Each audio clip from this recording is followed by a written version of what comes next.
Yeah, they said that, right? They came out and just said they won't fight me unless I got about. You know what I mean? They can't afford for him to lose again.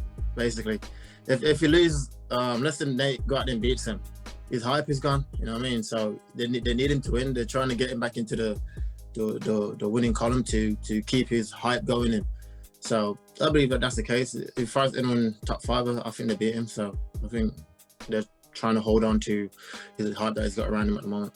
Well, last thing I'll ask you, and I know that your career is not necessarily at all tied to Jorge Masvidal. I mean, you have bigger ambitions and other things to accomplish. But given the fact that the news did come out recently that he wants to fight Nate again, and I don't think anybody's talked to you about it since. Do you got anything you want to say to the guy? I mean, if he watches this interview, what would you like to tell Jorge Masvidal? He had a chance to take a fight against you, I feel like, right now at the second half of this year. And stop me.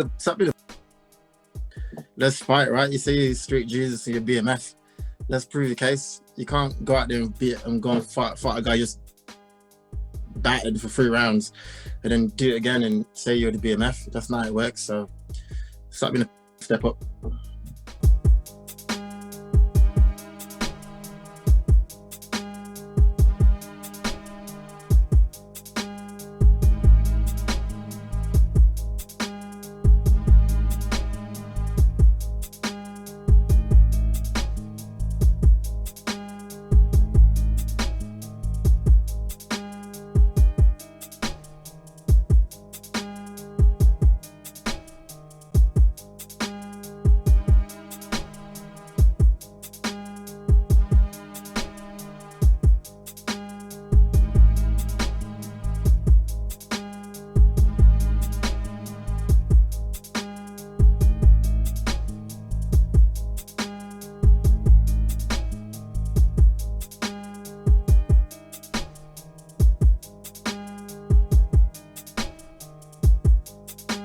There's a very easy answer to who he should fight next. He should fight the winner of Tyron Woodley versus Colby Covington. Tyron has been calling him out. I remember back in the day, 2011 DC, Strikeforce, Nick Diaz versus Paul Daly. Remember Tyron Woodley showing up to the weigh-ins in 2011 wearing I Got Next for Nick Diaz. He wanted Nick Diaz back then. Colby Covington's been talking a lot of smack about Nick Diaz. This is a no-brainer. Why? What are you doing? This is a no-brainer. They're fighting in 2 weeks. I can't believe you did. You are such an advocate of this man, and now a big name comes into the game, and you don't give him the fight.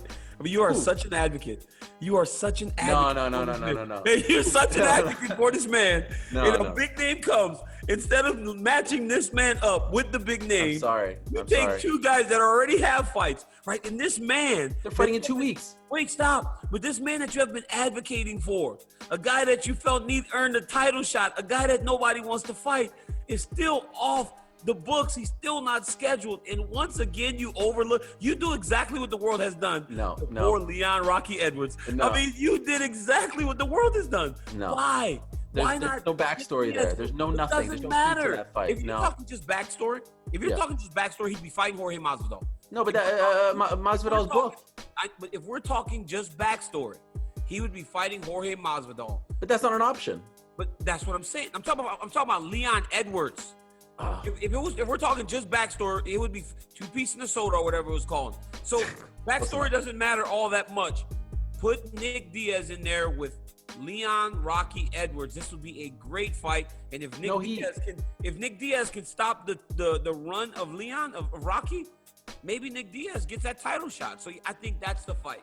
Don't do Rocky like that. Let him get a big time fight. You're gonna match him up with 2 dudes that already have fights. Come on, man. They're fighting in 2 weeks. He's not fighting in October. I'm talking about January. Perfect.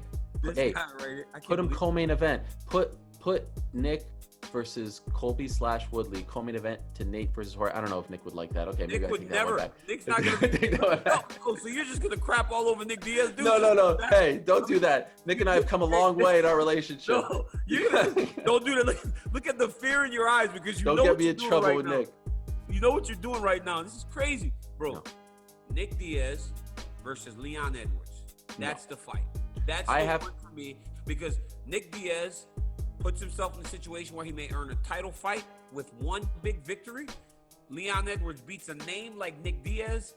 there's no more denying him, because that's what's missing. You understand that's the only thing missing from Leon Edwards is that big, beautiful, shiny name that makes everybody take notice. I think the fight makes sense. I got a big, beautiful, shiny name for Leon Edwards. His name is Wonderboy Thompson. That's the fight. I set my heart on that fight. That's the fight for Leon. Nick Diaz for me, man.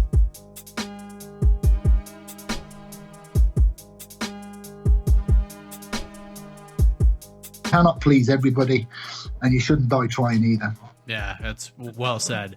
I do want to ask you about something. I was speaking to Colby Covington a few weeks ago before he put pen to paper for the Tyron Woodley fight, and at the time, the fight was verbally agreed upon, but it, we hadn't signed anything yet. But Colby said that there were some pieces of the contract that he wanted to see happen and put in print before he signed. One of which he said was that you would not be the referee for the fight. He wanted that in his contract because, you've heard it all before at this point. He's felt a certain way about how the Usman fight played out. A, can he do that, to your knowledge? I mean, it is Colby. He says a lot of things. That's just who he is. And B, does that bother you at all? That fighters are just like, this guy, I do not want this guy reffing my fights.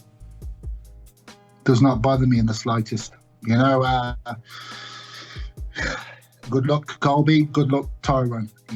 May the best man win.